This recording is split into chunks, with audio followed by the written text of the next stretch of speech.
আল্লাহ এতদিন আপনার হুকুম পালন করি নাই, আল্লাহ শয়তানের ওয়াসওয়াসায় পড়ে করছি গো, আপনি মাফ করে দেন।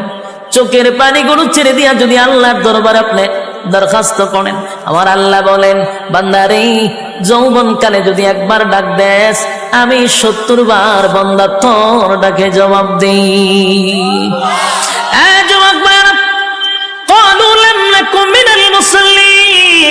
যারা দুনিয়ার জমিনে মুসল্লি ছিল না তারাই তো জাহান্নামী, এক নম্বরে জাহান্নামে যাওয়ার কারণ। আল্লাহর নবী বলেন উম্মতেরারে হাশরের মাঠে যদি হিসাব হয়, আউয়ালু মা ইউহাসাবু বিহিল আবদু ইয়াউমাল কিয়ামাতিস সালাহ, কিয়ামতের ময়দানে সর্বপ্রথম হিসাবটা হবে নামাজে।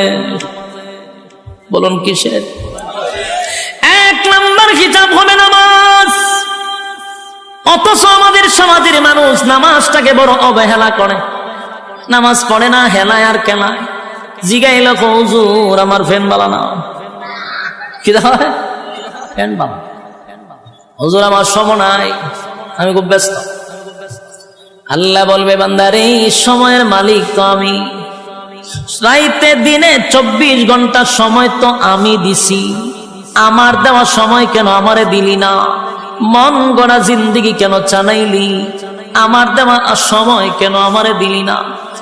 ইমাম সাহেব মাদ্রাসার মুহতামিম যদি বলে আসেন না নামাজে যাই, উত্তর দেয় হুজুর সময় নাই।